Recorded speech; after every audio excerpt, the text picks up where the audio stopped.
దేవునికి స్తోత్రం కలుగునుగాక. హల్లెలూయా.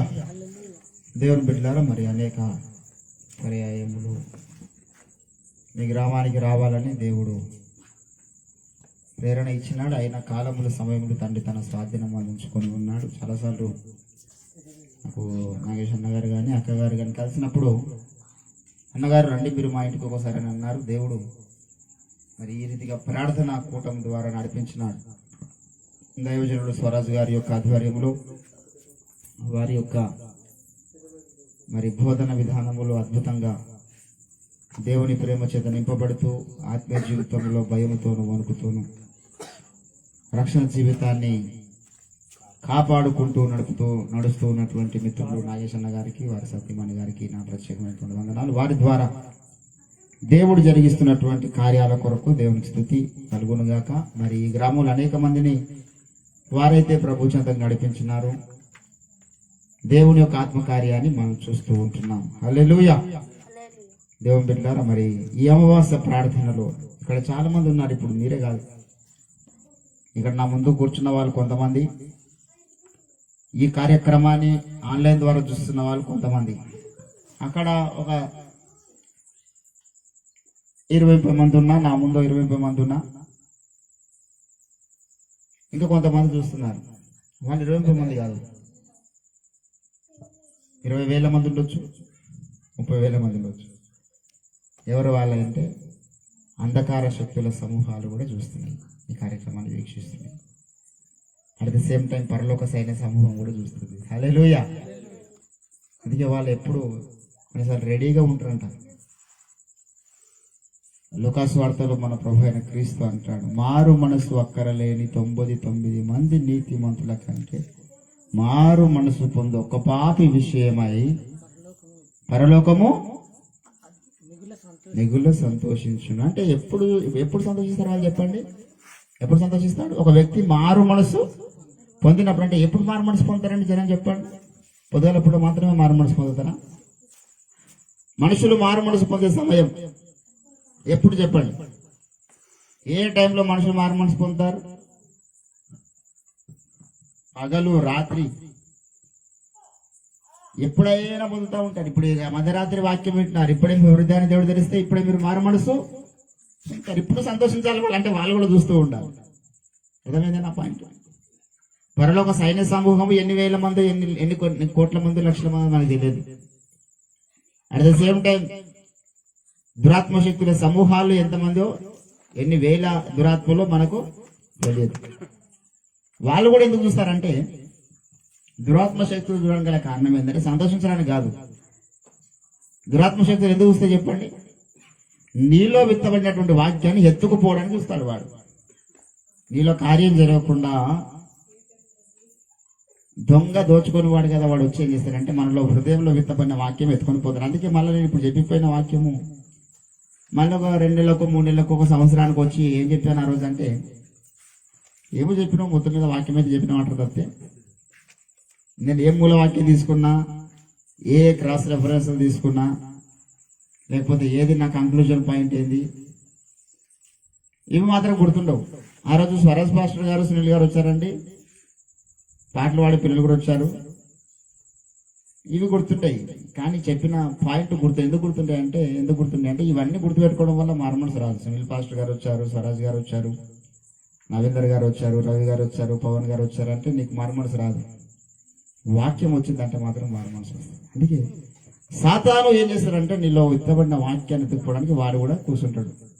అక్కడక్కడ కూర్చొని వాడు కూడా వింటూ ఉంటాడు. సభ జరుగుతున్నటువంటి ఒక కార్యక్రమం, ఒక ప్రార్థన కూటం జరుగుతున్నటువంటి ఏరియాలో కనబడుతున్న దృశ్య రూపమైనటువంటి మనుషులే కాదు, అదృశ్య రూపులు కూడా చాలా మంది ఉంటారని మనం గ్రహించాలి. అందుకే చాలా జాగ్రత్తగా ఉండాలి. దేవుడు అందుకే అంటాడు, నువ్వు ఎక్కడైతే దేవుని యొక్క సన్నిధికి వెళ్తున్నావో అప్పుడు నీ యొక్క ప్రవర్తన అంతటి ఎందు నువ్వు చాలా జాగ్రత్తగా ఉండాలి. అటు నుంచి నీకు దేవుడు అబ్జర్వ్ చేస్తూ ఉంటాడు, నువ్వు ఎట్లా వింటున్నావని.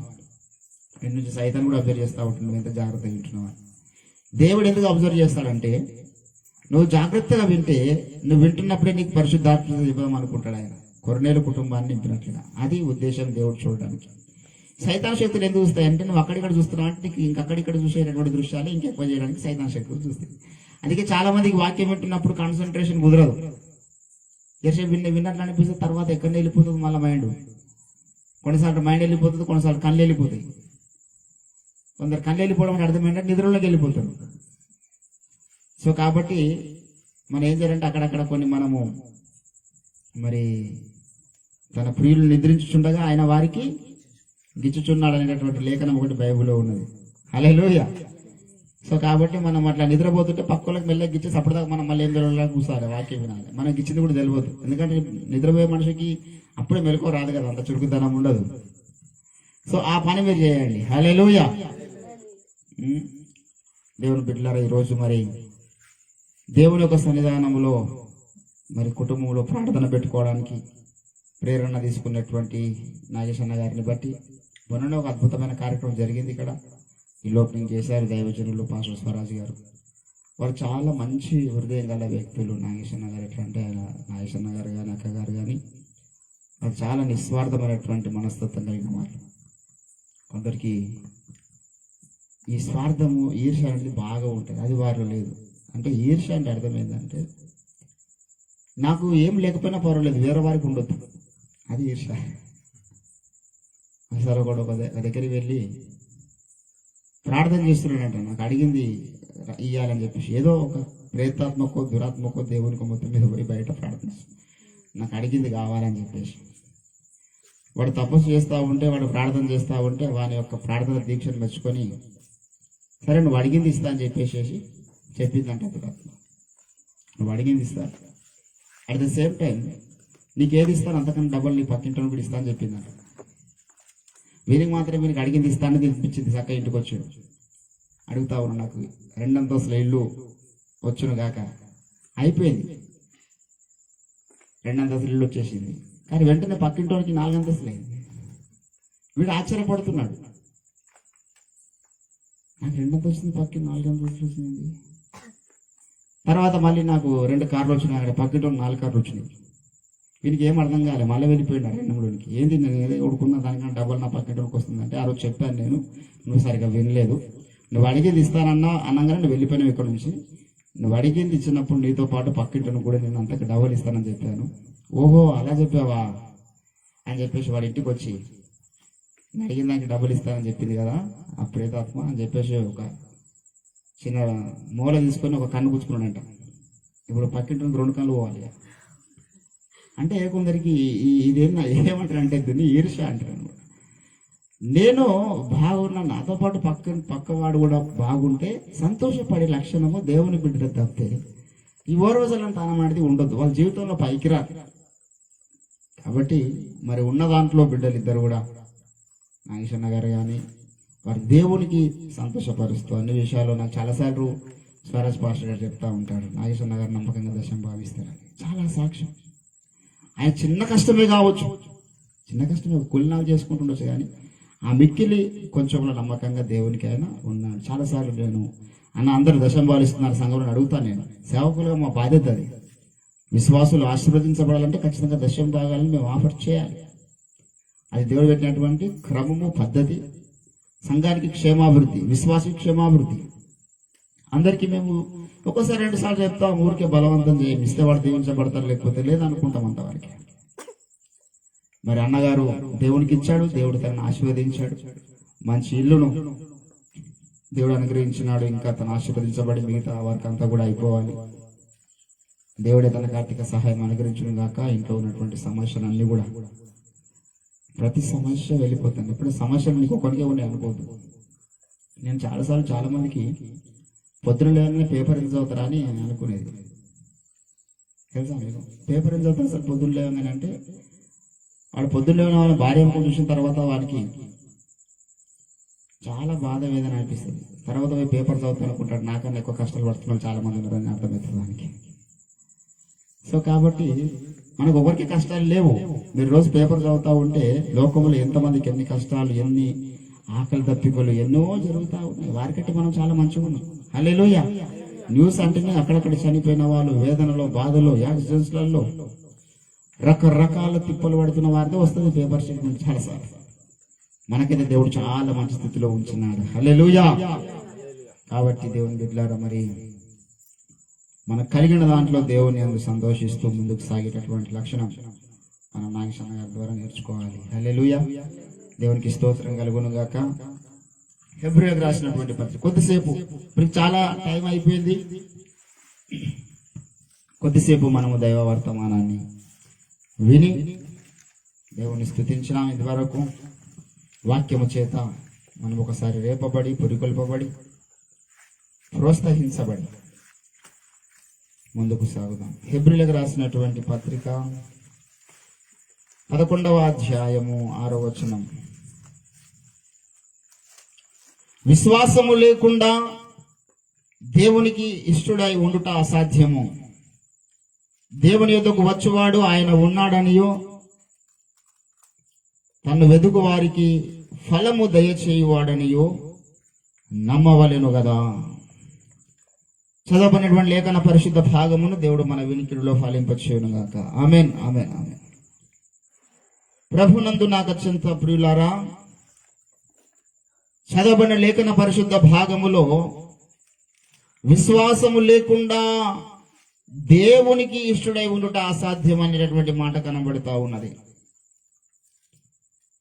విశ్వాసము లేకుండా దేవునికి ఇష్టడుగా ఉంటే అసాధ్యం. అంటే విశ్వాసము ఎవరి పట్ల కలిగి ఉండాలి? మనము ఎవరి పట్ల కలిగి ఉంటే మనము దేవుని యొద్దకు రాగలుగుతాం అనేటటువంటిది మనం ఆలోచన చేయాలి. విశ్వాసము లేకుండా దేవునికి ఇష్టడుగా ఉండలేం అని చెప్పాడు తప్పితే ఆ విశ్వాసం ఎవరి మీద ఉంచాలో ఇక్కడ చెప్పలేడు. మనం విశ్వసించవలసినటువంటి వ్యక్తి ఎవరు? ఎవరిని విశ్వసించడం ద్వారా దేవునికి ఇష్టలుగా మనం ఉంటామనే కోణంలో మనం ఆలోచన చేయాలి. హల్లెలూయా. యోహాను సువార్త 14వ అధ్యాయములో మన ప్రభుల వారు అంటారు,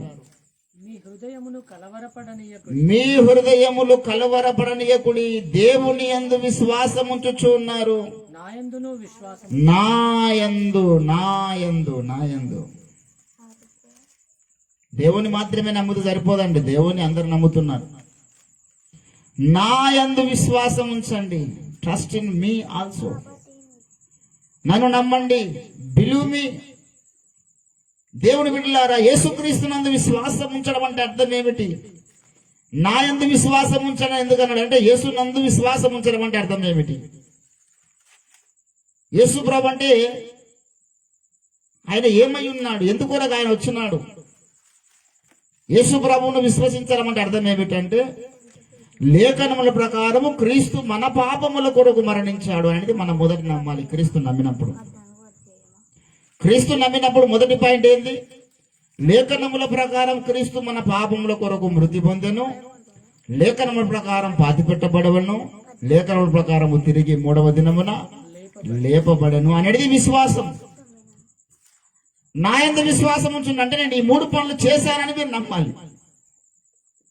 యేసును నమ్మడము చాలా కష్టం, దేవుని నమ్మడం చాలా సులువు. యేసును నమ్మాలంటే ఈ 3 కార్యాలు నమ్మాలి. ఈ 3 కార్యాలు నమ్మడానికి మన కామన్ సెన్స్ చాలాసార్లు ఒప్పుకోదు. ఎలాగో చనిపోయిన వాడు తిరిగి లేస్తాడండి. మరి లేఖనముల ప్రకారం అంటే లేఖనాలు ఎక్కడుంది? ఆయన చనిపోయి పాతి పెట్టబడి 3 దినాలు సమాధిలో ఉంటాడని ఏ లేఖనాలు ఉంది? ఎవరు రాసిన లేఖనాలు ఉందని మన కామన్ సెన్స్ చాలాసార్లు ఒప్పుకోవడానికి ఇష్టపడదు. దేవుని బిడ్డలారా, ఈరోజు ఈ 3 విషయాలు నమ్మకపోతే చనిపోయిన తర్వాత నీ పరిస్థితి వేరేగా ఉంటుంది. పరమ సొలొమోను అనేటువంటి జ్ఞాని అనగానే సొలొమోను రాజు గుర్తుకొస్తారు బైబుల్. ఆయన ఏమంటాడు తెలుసా? నువ్వు ఏం తిందాం అనుకుంటా తిను, ఏం తాగదాం అనుకుంటా తాగు. Your wish. తాగదాం అనిపిస్తుందా? కుండల కొద్ది తాగు. తిందాం అనిపిస్తుందా? కుండల కొద్ది తిను. ఏమన్నా చెయ్యి, వద్దని చెప్పలేనండి. ఎంత అద్భుతమైన జ్ఞానం అంటే ఆయన జ్ఞానాన్ని మనం చాలా మందికి ఈ పాయింట్ తెలియదు. చాలా మంది ఏదైనా తప్పు చేస్తూ ఉంటే ఆపే అంటూ ఉంటారు. ఆపే అని చెప్పొద్దు. చెయ్యి, ఇంకా చెయ్యి. ఎంత చేద్దాం అనిపిస్తుంది చెయ్యి. తాగుతున్నావా? తాగు. నువ్వు ఇప్పుడు ఒక చిన్న బాటిల్ నుంచి పెద్ద బాటిల్ తాగువో, కానీ అప్పుడు గుర్తుపెట్టుకొని చెప్పాలి వాడికి. తాగుడు మానంటే వాడు ఎందుకు మానాలంటాడు కదా. ప్రసంగి 11వ అధ్యాయం 9వ వచనంలో యవ్వనుడా ఎవరుడా నీ యవన కాలమందు సంతోషపడుము, ఏమంటున్నాడండి?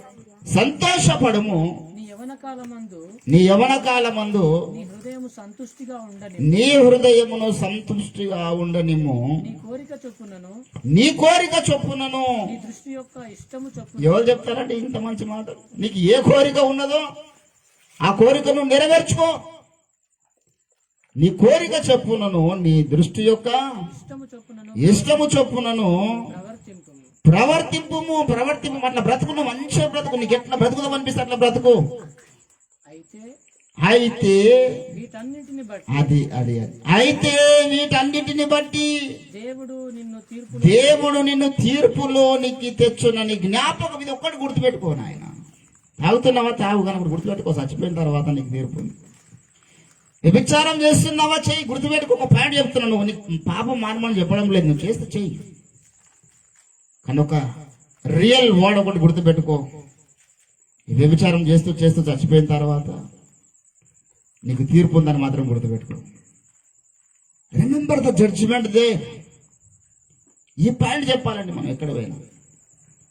అంటున్నాడు అక్కడ, ఇవన్నీ నువ్వు చేస్తూనే ఒకటి జ్ఞాపకం పెట్టుకో అని చెప్పి 12వ అధ్యాయం 1వ వచనంలో అంటున్నాడు, దుర్దినములు రాకముందే ఇప్పుడు వీటి యందు నాకు సంతోషము లేదని చెప్పు, సంవత్సరములు రాకముందే.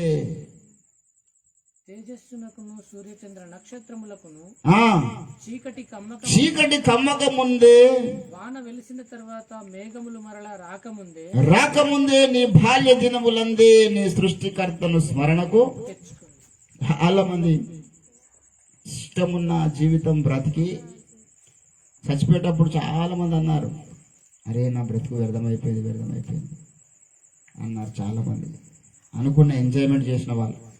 ఇక్కడ అంటున్నాడు, ఆ దినములు రావద్దు నీకు. అట్లా అవి దుర్దినాలు. ఏంటంటే చచ్చిపోయేటప్పుడు వాడు కలిగి ఉండే మనస్తత్వం అయితే దుర్దినాలు. వాళ్ళు అప్పుడే చెప్తారండి, జీవితం అంతా సుఖపడ్డాడు, తాగినాడు, తిన్నాడు, తందనాడు, ఆడిండు. చివరికి చచ్చిపోయే టైంలో అరే నా బ్రతకంతా ఎట్టుపోయింది, వ్యర్థమైపోయింది కదా అనుకుంటే లాభం లేదు. ఆ టైంలో వాడికి ఏం భక్తి సాధన నేర్పిస్తామండి? వాడు ముసలాడు అయిన తర్వాత ఒకసారి జీవితాంతం అంతా వ్యాపారం చేస్తూ బట్టల వ్యాపారం చేసిండంట. బట్టల వ్యాపారం చేస్తూ ఉంటే వీడు బట్టల వ్యాపారవేత్తగా మంచిగా లక్షలు సంపాదించుండు. వాళ్ళ భార్య అనుకుంది, వీని భక్తిని నేర్పాలి, చచ్చిపోయిన దగ్గర వచ్చింటాడు. ఇప్పుడు జీవితకాలం అంతా వ్యాపారం అంటూ కొనసాగినాడు కనుక వీనికి ఇప్పుడు నేను కొంత భక్తి నేర్పేది, చచ్చిపోయిన తర్వాత వాడికి మోక్షంలో ఉండాలి కదా అని చెప్పేసి వారికి భక్తి నేర్పించడానికి ఒక గురువు గారి దగ్గరికి పంపిస్తుంది ఆమె. పంపిస్తే ఆ గురువు గారు వీనికి భక్తి నేర్పడానికి నానా తంటలు పడతా ఉంటాడు. ఎంత చెప్పినా వానికి అర్థం కాదు. వాడంతా ప్రతిదీ కూడా బిజినెస్ కోణంలోనే చూడడం అలవాటు వానికి. ఇది కరెక్ట్ కాదని చెప్పేసి వాడిని వారణాసి తీసుకెళ్ళిందండి. వారణాసి అంటే అర్థం ఏంటంటే అక్కడ చంద్రాయని గుట్టలో వారణాసిలో దేశంలో ఎక్కడ చనిపోయినా కొంతమంది అక్కడ తీసుకుపోయి కాలుస్తారు శవాలు. ఎప్పుడు మక్యాలు కాల్చినట్ల శవాలు కాలుతూనే ఉంటాయి అక్కడ. మీరు వారణాసి ఎప్పుడైనా పోతే ఒక 2-3 ఎకరాలు పేద, నేను ఒరిస్సా పోయినప్పుడే చూసిన, 1 ఎకరం ఉంటుంది శవాలు కాల్చేటటువంటి స్థలం ఒరిస్సాలో, సముద్రం పక్కన. నాకు తెలియదు అది శ్మశాన వాటికని. నేను ఇటు బీచ్ అంతా చూసి అటు పూరి జగన్నాథ్ టెంపుల్ దిగి వెళ్దామని చెప్పేసి వెళ్తా ఉంటే మధ్యలో అక్కడక్కడ మలిపేసి కాలుస్తున్నారు. ఏమై అబ్బాయి మా కింద లేకుండా అనుకుని పోయి శవాలు. కట్టెలు చాలా షార్టేజ్. ఇక్కడ పెట్టినట్లు పేద కుప్ప పెట్టి కాల్చారు. అక్కడ చిన్న ముందాల వాడు పొయ్యి పెట్టి దాని మీద పెట్టి శవాన్ని కాలుస్తూ ఉంటాడు. మొత్తం బుడిదైతే అలవాటు అయిపోయింది అనుకున్నారు. వారణాసిలో పోయి అక్కడ కాల్చబడితే డైరెక్ట్గా వీడు మోక్షానికి వెళ్ళిపోతారని వాళ్ళ పురాణాలు చెప్పినాయి, వాళ్ళు నమ్ముతారు. వీడికి అక్కడ తీసుకెళ్ళాలి భక్తి సాధన నేర్పాలన్న గురువు గారు. అక్కడ తీసుకెళ్ళిన తర్వాత వీడు బాగా ఏడుస్తున్నాడంట. 2-3 ఎకరాల అంత శవాలు కాలుస్తున్నారు, మక్యాలు కాల్చినట్లు. ఏంటి పరిస్థితి అని ఏడుస్తూ ఉంటే వీడు అనుకున్నాడు, గురువు గారు తీసుకుపోయినాడు, అరే వీడికి మారు మనసు వస్తుంది, నా ప్రయాస వ్యర్థం కాలేదు, వీడు ఇప్పుడు భక్తిని నేర్చుకుంటాడు అనుకున్నట. వానికి అడిగి ఎందుకు ఏడుస్తున్నావు బాబు అంటే, అయ్యో బ్రదర్, నేను జీవితం అంతా బట్టల వ్యాపారం చేశాను, కానీ కట్టెల వ్యాపారం చేయాల్సిందనంట. ఇంత కట్టెలు ఇక్కడ ఇంతమంది తీసుకొచ్చి కట్టెల మీద కాలుస్తున్నారు కదా, నేను కట్టెల వ్యాపారం చేస్తే ఇంకా లక్షలు సంపాదించాను. వానికి అప్పుడు ఏ భక్తి సాధన చేస్తున్నాం చచ్చిపోయే టైంలో. జీవితాంతం ఏదైతే వాని మనసులో కలిగి ఉంటాడో చచ్చిపోయే టైంలో వానికి ఇంకా మనము లోకం నుంచి వేరుపరచలేము. అందుకే మన ప్రభు ఎంత అద్భుతకరుడు అంటే ఆయన ఒక మాట అంటాడండి, when the day have you believed Jesus Christ, in that day you are the separated from the world. నువ్వు నమ్మిన దినాన ఈ పని చేయమన్నాడు. అందుకే ఆయన, అరే బాబు నువ్వు దేని మీద మమకారం పెంచుకోకు, నువ్వు చచ్చిపోయిన దాకా చచ్చిపోయేటప్పుడు కూడా నువ్వు ఇక నాకు నా వ్యాపారము, నా కమ్ములు, నా ఇండ్లు, నా భూములన్నీ చచ్చిపోవాల్సి వస్తుంది. నువ్వు అప్పుడు తెంచుకోవడం కష్టమైపోతుంది. నీ ఏ అనుబంధాలు పెంచుకున్నా అప్పుడు తెంచుకోవడం కష్టమైపోతుంది.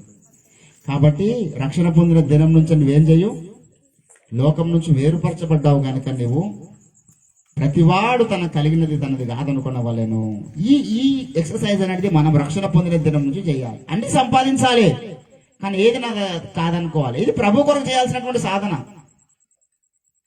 కొంతమంది పిల్లలు మీరు గమనించరా, ప్రేమించుకున్న పిల్లలు ఉంటారు కొందరు. అంటే నేను ఎవరిని ఉద్దేశం చెప్పలే కానీ వాడు అమ్మాయిని ప్రేమిస్తున్నాడు, వాడు కొన్ని అలవాట్లు ఉంటాయి. అటు సిగరెట్ తాగడము, లేకపోతే పాన్ పరాకులు తినడము, ఏదో మొత్తం మీద అమ్మాయి వాని మాయలో పడిపోతుంది. పడిపోయిన తర్వాత వీనికి అలవాట్లు ఉన్నాయని తెలుస్తుంది. కొంత దూరం పోయిన తర్వాత తెలిస్తే ఆ అమ్మాయి అంటది, నువ్వు సిగరెట్ మానకపోతే నేను పెళ్లి చేసుకుని అంటది. వాడు అమ్మాయి కోసం సిగరెట్ మానేస్తాడు. మానేయడా ఏంటండి, మానేయడా? మానేస్తాడు వాడు అమ్మాయి కొరకు. ఎందుకంటే అమ్మాయి కావాలి వాడికి. అమ్మాయి కానీ నేను చేసుకోని లేకపోతే నేను విడిచిపెడతానంటే ఖచ్చితంగా అమ్మాయి కోసం కనీసం అన్నాడు యాక్టింగ్ అన్నా చేస్తాడు. సిగరెట్లు మానేస్తారు, పాన్లు తినడం బంద్ చేస్తారు. ఒక అమ్మాయి మరి ఏసారి ప్రేమించినాక ఏసారి కూడా కొన్ని మనం మానేయమంటారు. ఎంతమంది మానేసినట్టు నటిస్తామా? చాలా మంది నటిస్తున్నారు. ఇప్పుడు అన్నాడు, అది ఎక్సలెంట్ పాయింట్ చెప్పిండు ఆయన. ఒకటి చెప్పండి, మేధావి స్వరాజన్న గారు అంటే సైలెంట్ కిల్లర్ అన్నమాట ఆయన. So many people are being active. Today all our spirituality also big show.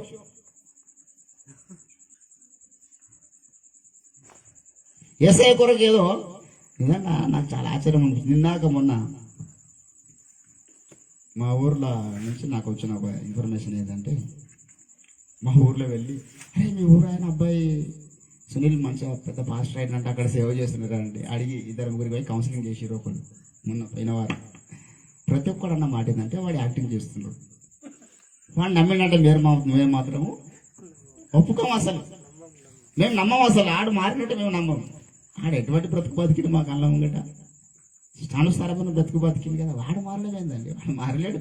మీరు ఒకటే చెప్తున్నారు. ఇప్పటికి అంటున్నారండి, ఇప్పటికీ they are not believe me. పౌలును కూడా నమ్మలేదు. పౌలు రక్షణ పొందినట్టు ఎవరు నమ్మిండండి? ప్రతి ఒక్కడు మారిపోతున్నాడు. నమ్ముతురా మారు మనసు పొందినంటే నువ్వు ఈ మారు వేషం వేసుకొని మనం చంపడానికి వచ్చినావు అన్నారు. బర్నబా కూడా మొదట అనుమానించిన తర్వాత చర్య తీసుకుంటాం. నేను అనుకుంటాను నమ్మకపోవడం బెస్ట్ అనుకో. దేవుని బిడ్డలారా, ఈరోజు చాలా మంది ఆత్మహత్య. ఒక అమ్మాయిని ప్రేమించిన వాడు అమ్మాయి కోసం కనీసం యాక్టింగ్ చేస్తాడు. పెళ్ళి అయినాక, పెళ్లి తర్వాత మొత్తం మళ్ళీ అసలు రూపం బయట పెడతాడు 6 నెలలు. అక్కడ వేరే విషయం. కానీ యాక్టింగ్ అయితే ఇప్పుడు యేసు ప్రభు కూడా మనం యాక్టింగ్ చేస్తున్నామా? నిజంగా అన్ని మర్చిపోయినామా? యేసుని నమ్ముకుంటే గీకి పాపాలకు దూరంగానే ఉండాలి అని ప్రభు ముందే చెప్పిండు ఆయన. ఇప్పుడు మనకు ప్రభు కావాలి, ప్రభు ప్రేమ కావాలి, ప్రభుతో పెళ్లి చేసుకోవాలి. కానీ ఆయనకి ఇష్టం లేని మానేయమంటే మాత్రం మనం మానేస్తలేము. మానేసినట్టు నటిస్తున్నాం. ఆయన అన్నాడు, మీరు అన్ని అనుబంధాలు తెంచుకోవాలన్నాడు, మీరు లోకం నుంచి వేరై ఉండాలన్నాడు, పాపానికి దూరంగా ఉండాలన్నాడు. ఎన్నింటిని మనం అట్లా తెంచుకుని నటిస్తున్నామా? యేసయ్య దగ్గర నటిస్తే మనకు ఆయన పెళ్లి చేసుకుంటాడా? దేవుని బిడ్డలారా, ఈరోజు మన జీవితంలో భక్తి సాధన అంటే నీ బాల్య దినముల్లో అంటే రక్షణ పొందిన తొలి దినాల్లోనే నువ్వు ఇది సాధన చేయాలి. ఎంతో దూరం పోయినాక కాదు. నీకు దుర్దినములు రాకముందే, వీటెందు నాకు సంతోషము లేదని చెప్పే సంవత్సరములు రాకముందే ఎవరిని జ్ఞాపకం చేసుకో? నీ సృష్టికర్తను జ్ఞాపకం చేసుకో అంటున్నాడు దేవుడు. ఆయన జ్ఞాపకం చేసుకున్నప్పుడు మనకు ఇష్టానుసారమైనటువంటి జీవితం ఉండదు. దేవుని బిడ్డలారా, దేవుని యందు విశ్వాసం ఉంచుతున్నారు, నా యందు కూడా విశ్వాసం ఉంచండి అన్నాడు. ఆయన యందు విశ్వాసం ఉంచిన వాడు ఇష్టానుసారంగా జీవించడు. మనసుకు నచ్చిన కోరిక నెరవేర్చుకోడు. ఆ ప్రసంగిలో ఉన్న ఆ జోన్లో వాడు ఉండడు. ఈరోజు నువ్వు నీ యొక్క రక్షణ దేవుడు నీ విశ్వాసం ద్వారా నీకు రక్షణ ఇచ్చినాడు. విశ్వాసం ద్వారానే నీకు పరలోక రాజ్యం కూడా ఇస్తాడు ఆయన. హల్లెలూయా. ఈ విశ్వాసాన్ని కాపాడుకుంటే నువ్వు పరలోక రాజ్యం వస్తావు. ఎఫెసీయులకు రాసినటువంటి పత్రికలో చెప్తాడు మనం ఎట్లా రక్షణ పొందినామంట ఏంటండి 2వ అధ్యాయము ఎఫెసీయులకు రాసిన పత్రిక 8వ వచనంలో మీరు కేవలము విశ్వాసము ద్వారా, మీరు విశ్వాసము ద్వారా కృపచేతనే రక్షణ. ఏ విశ్వాసం అని చెప్పండి, దేని మీద విశ్వాసంతో రక్షణ పొందినాం మనం? ఎవరు నమ్మడం ద్వారా రక్షణ పొందినాం మనం? అంటే మొదట క్రీస్తు నమ్మినాం. క్రీస్తు నమ్మడం అంటే అర్థమైంది, మన పాపముల కొరకు మరణించున్నాడు, తన అమూల్యమైన రక్తమును గార్చున్నాడు, ఆ రక్తమందు విశ్వాసం ఉంచున్నాం. రోమీలకు రాసినటువంటి పత్రిక 3వ అధ్యాయము దయచేసి 26వ వచనంలో క్రీస్తు యేసు రక్తమందలి విశ్వాసము ద్వారా అంటున్నాడు. ఈ దేని మీద విశ్వాసం ఉండాలి ఇప్పుడు చెప్పండి మనకు? We should believe with the blood of Jesus. మనం నమ్మాల్సిన చాలా మంది. నీకు అందుకే ఇప్పుడు స్వస్థత రావాలంటే నువ్వు ఏం నమ్మాలి చెప్పండి? ఇన్ కేస్ మనం ఒక సిక్నెస్, ఒక సమస్య, ఒక బాధలో ఉన్నాం, ఒక రోగం, ఒక రుగ్మత ఏదో మనకు ఉంది, అప్పుడు మనం దేని నమ్మాలి? ఏసైనా నమ్మాలా? దేని నమ్మాలి? దేని నమ్మాలంటే మనకు అప్పుడు ఆయన పొందిన దెబ్బల చేత మీకు, అంటే అప్పుడు మీరు నమ్మాల్సిన ఏమై ఆయన దెబ్బలను నమ్మాలి. నా కొరకు కలవరకుండా మీరు ఏసై దెబ్బలు తిన్నాడు.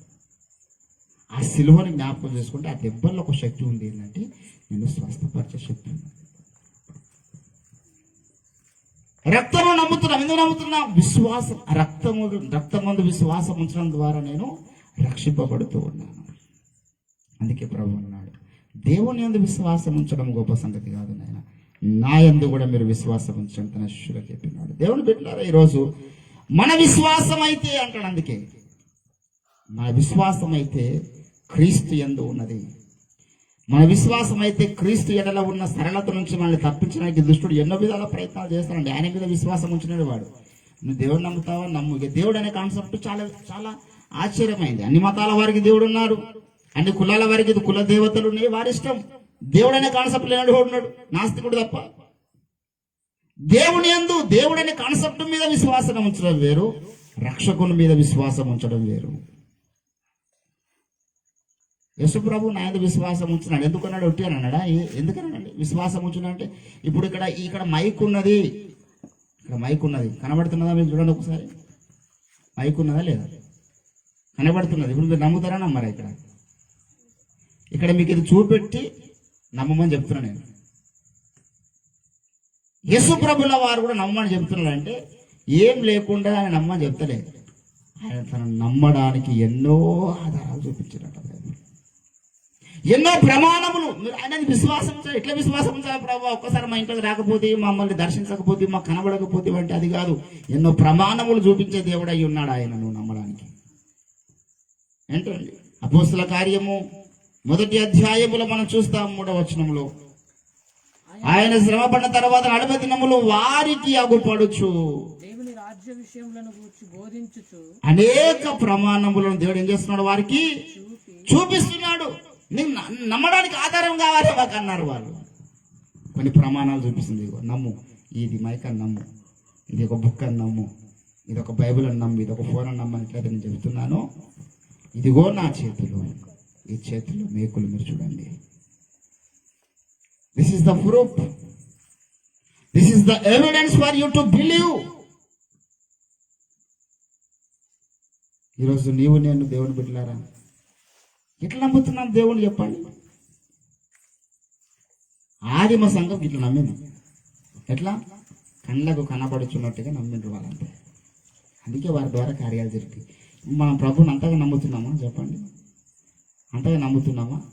ఆయన చేతుల్లో చేతులు పెట్టిన వాటిలాగా నమ్ముతున్నామా? ఆయన అందుకే అక్కడ అంటారు అపోస్తులు అన్న మాట ఏంటంటే, మా కన్నులు దేనిని చూచెను, మా చేతులు దేనిని తాకి చూచెను, ఆ జీవమును గురించి మేము సాక్ష్యం ఇస్తున్నాం. We are testifying that life. దేవుని బిడ్డలారా, ఈరోజు మన విశ్వాసం బలపడాలి. ఆత్మ జీవితంలో మొదట యేసుక్రీస్తు మీద బలపడాలి. యేసుక్రీస్తు అంటే ఆయన రక్షణ ప్రణాళిక మీద మన విశ్వాసం బలపడాలి. అట్ ద సేమ్ టైం మనం నమ్ముతున్న ప్రతి బోధ పట్ల కూడా మన విశ్వాసం చాలా దృఢంగా పటిష్టంగా ఉండాలి. ఏదో అడ్డదిడ్డంగా నమ్మొద్దు. మనం ఒక బోధన నమ్ముతున్నాం, ఒక నాయకుడిని నమ్ముతున్నాం అంటే ఒక బలమైన విశ్వాసం ఉండాలి నాయకుని మీద మనకు. ఏదో ఇట్లా ఇట్లా ఇట్లా ఇట్లా అదిలిస్తే వెళ్ళిపోయి ఈగలాగాను ఇట్లా జాడిస్తే ఉసిపోయేటటువంటి అన్నం మెతుకులాగాను మనం ఉండొద్దు. ఒక నాయకుడు నమ్ముతున్నామంటే ఆకాశం భూమి గతించిన వారిద్దరి బంధము గతించకూడదు, అంతగా నమ్మాలి నాయకుడు. పౌలు కొరకు తిమోతి అంతగా రిస్క్ చేశాడు, అంతగా నమ్మాడు. అందరు సిగ్గుపడ్డారేమో తిమోతి, నువ్వు మాత్రం నా సంఖ్యల విషయమై సిగ్గుపడలేదు. మన విశ్వాసము బలంగా ఉండాలి. దేవుడు ఏర్పరచుకున్నటువంటి నాయకుడి మీద మన విశ్వాసం బలంగా ఉండాలి. మనం నమ్ముతున్నటువంటి బోధల మీద ఏ బోధ పడితే ఆ బోధ వినొద్దు, నమ్మొద్దు.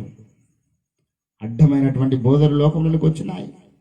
దైవచిత్తానికి వ్యతిరేకమైనటువంటి సిద్ధాంతాలు లోకంలోకి వచ్చినాయి. వాటిని నమ్మకూడదు దేవుని బిడ్డలారా. దేవుని యొక్క చిత్తానుసారమైన బోధన మాత్రమే మనం నమ్మాలి. హల్లెలూయా. కాబట్టి ఒక రాత్రికాల సమయంలో దుర్దినములు రాకముందే మనం ప్రభు మీద విశ్వాసం దృఢపరచుకుందామా, బలపరచుకుందామా, తర్వాత చూద్దాంలే. ఇప్పుడు అంత ఏం పడిపోయింది, ఇప్పుడు కొంత లైట్గా తీసుకొని will we see the future అనుకుంటే లాభం లేదు. అడిగి పోయిన తర్వాత వారణాసికి పోయినోనికి భక్తి సాధన నేర్పినట్లుంటుంది. అప్పటికప్పుడు మారమంటే మారడం చేత కాదు, ఇంకా నీ మైండ్లో ఈ లోకమే ఉంటుంది అడిగి పోయిన తర్వాత.